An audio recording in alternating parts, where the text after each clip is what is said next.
প্রিয় দর্শক, এই পৃথিবীতে কিছু মানুষ আছে যারা তাদের বিপরীত লিঙ্গের মানুষদেরকে মানুষ হিসাবে মনে করে না, এবং যাদের আলটিমেট টার্গেট উদ্দেশ্য হচ্ছে ওইসব বিপরীত লিঙ্গের মানুষদেরকে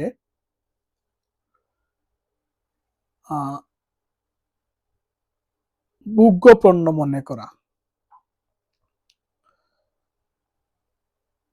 আর এই কাজটি এবং তাদের এই সকল উদ্দেশ্য চরিতার্থ করতে একদম সহজে যে টার্মটি ব্যবহার করে সেটা হলো ধর্ম। স্রষ্টার বই দেখিয়ে, জান্নাত জাহান্নামের বই দেখিয়ে তারা তাদের বিকৃত মানসিকতার এবং বিকৃত মস্তিষ্ক মস্তিষ্কের বিকৃত চিন্তা ভাবনা কিভাবে তারা প্রচার এবং প্রসার করে সেই বিষয়ের বা সেইটার একটা নমুনা আমরা দেখে আসি। চলুন। ওয়ালাইকুম আসসালাম ওয়া রাহমাতুল্লাহ। না, তাহলে আমার আগে প্ল্যানটা বলেন। প্ল্যান আর বলতে পারব না, হাতে সময় বের করতে পারি কিনা, পারলে তখন কি করবো সেটা বলো। আমি বলি শুনেন। আপা আছে না, হ্যাঁ ওই আপা ইবনে ছিল কিছু কেস আছে, হ্যাঁ হ্যাঁ চাইছিলাম আমাকে টেস্ট খোলা করাইতে দেওয়ার জন্য। হ্যাঁ আমি বেরোলে তো ওইদিকে গেলে তো আর দিতে পারবো না। আর আপনার টেস্টের জন্য বেরোলে আমি 3:30টার পরেই বেরোবো, 3:30 3:30 বের হও, আমার প্রোগ্রাম আরো পরে হইলেও।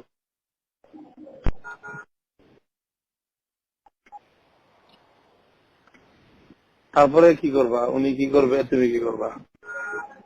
দেখেনি আমি আমাদের আজকে গেছি কিনলে আমি কিছু এতদিন তো একটা সিরিয়াল করতেছিলাম না, সিরিয়াল করছি। পরে ওই বলছে যা সমস্যা নেই, বাসায় একলা থাকতে পারবো, এখন থাকতে তো পারবো, এটা আমি এখানে সমস্যা ছিল থাকবো। কিন্তু আমি পরে কি করবো, যেহেতু রাত হলো, বা আমি যদি রাতে ব্যাক করি, রাতে তোর মনে ব্যাক করে বাবা ওই যে সকালে তো এরকমই তো। এখন কি করবা বলো, কি করবা কিনা, ঝামেলা হয়ে যাবে।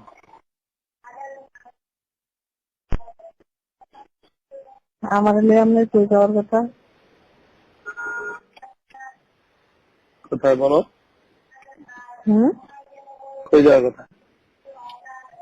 সমুদ্রে যাওয়ার কথা।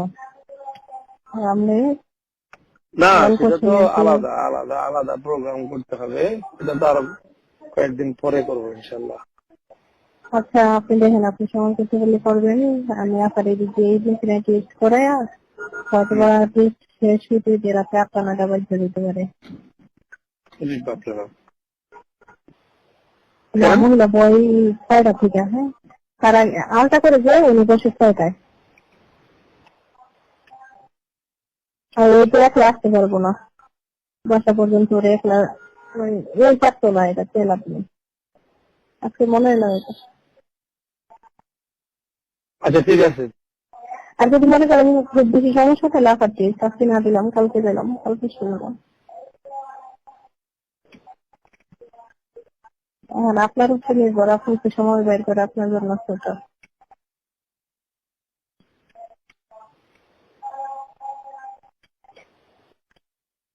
স্বাভাবিক তো টাফ টাফ, কোনো কিছু তো আর সহজ না। এখন আপনার ইচ্ছা, আপনি আমার বের করবেন তাই আমার চাপ নেই। আচ্ছা, তুমি তোমার মতো কাজ চালাতে থাকো, টেস্ট করাও, তারপরে দেখি। আচ্ছা ঠিক আছে, তাহলে আমি 3:30টার পরে আবার নিয়ে দিল। ঠিক আছে। আচ্ছা রাখলাম। আচ্ছা, আসসালামু আলাইকুম। ওয়ালাইকুম আসসালাম ওয়া রাহমাতুল্লাহ।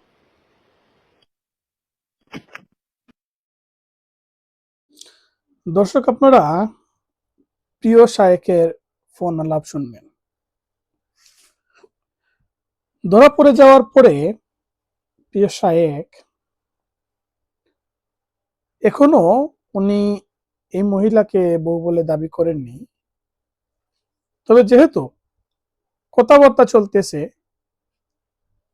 যে একটা সময়ে ওনারা বের হয়ে যাবেন, তো যখন হোটেলে চলে যাবেন 501 নাম্বার কিংবা 301 নাম্বার রুমে, যখন ধরা পড়বেন তখনই এই মহিলাটা হয়ে যাবে স্ত্রী। তো প্রিয় দর্শক, এই যে বহু বিবাহের নামে নারীদেরকে ভোগ্যপণ্য মনে করা এবং যে যৌন লালসা চরিতার্থ করার যে উপায়, সেটাকে সহজ করে দেয় মূলত ধর্মীয় অনুশাসন এর নামে যে শোষণ হয় বা যে শোষণের ধারণা, সেটা। একজন নারী যদি তাদের বিছানায় না যায়, তাহলে তারা প্রথমে জান্নাতের লোভ দেখাবে, তারপরেও যদি সেই নারীকে বসে আনতে না পারে তাহলে জাহান্নামের ভয় দেখাবে। এই লোকগুলোর অসংখ্য স্ত্রী থাকে এবং অসংখ্য যৌন দাসী থাকে,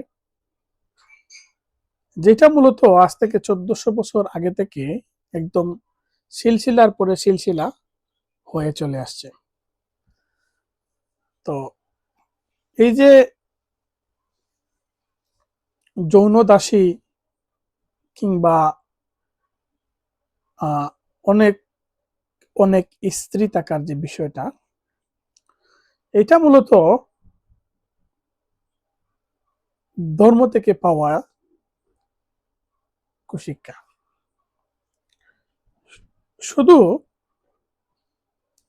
জান্নাত জাহান্নামের ভয় দেখিয়ে শুধু তাদের যৌন লালসা নারীদের উপর প্রয়োগ করেই তারা শান্ত হয় না, বরং যখন তারা দ্বিতীয় বিবাহ করে, যদি সেটা প্রথম স্ত্রী মেনে নিতে না চায়, তাহলে প্রথম স্ত্রীকে তারা একই ভয় দেখায় যে তুমি যদি এইটা মেনে না নাও তাহলে তুমি জাহান্নামী হবে, তুমি তোমার ঈমান থাকবে না, তুমি ধর্মের রীতি নীতি ভঙ্গ করতেছো। সো এইরকম বইগুলো তারা দেখায়। তো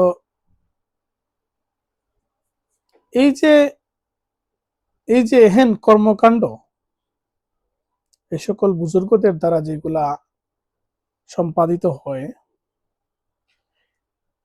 এগুলাকে তারা এমন ভাবে মার্কেটিং করতেছে যাতে সমাজের রন্ধ্রে রন্ধ্রে এগুলো তারা পৌঁছাতে পারে। আর যদি কেউ তার প্রতিবাদ করে, তাহলে তারা সেই মানুষটাকে মেরে ফেলার বা এই পৃথিবী থেকে বিদায় করে দেওয়ার যে পায়তারা তারা করে, সেটার অন্য নাম হচ্ছে জিহাদ। প্রিয় দর্শক, এই যে এই যে যে ধর্মীয় কালচার বা ধর্মান্ধতা বা ধর্মের নামে এই যে নারী বুকের যে প্রক্রিয়া বা যে প্রসেসটা তারা প্রতিষ্ঠিত করেছে, সেটা অনেক বড় একটি সামাজিক ব্যাধি। কল্পনা করুন, আপনার মেয়ে এবং আপনার বোন, আপনার কন্যা যদি তার স্বামীর দ্বারা এইরকম নিগৃহীত হয় এবং আপনার কন্যার স্বামী যদি এইভাবে একটার পরে একটা বিবাহ করে অথবা বিবাহ বহির্ভূত সম্পর্কে আবদ্ধ হয়, সে যত বড়ই বুজুর্গ ধার্মিক হোক না কেন, আপনার কাছে বিষয়টা কতটুকু গ্রহণযোগ্য মনে হবে? আর যদি সেটা আপনার কাছে গ্রহণযোগ্য মনে না হয়, তবে তবে প্রিয় দর্শক, এটাকে আপনি কেন মেনে নিচ্ছেন? আর মেনে নেওয়ার সময় নেই। এগিয়ে আসুন, কথা বলুন অন্যায়ের বিরুদ্ধে।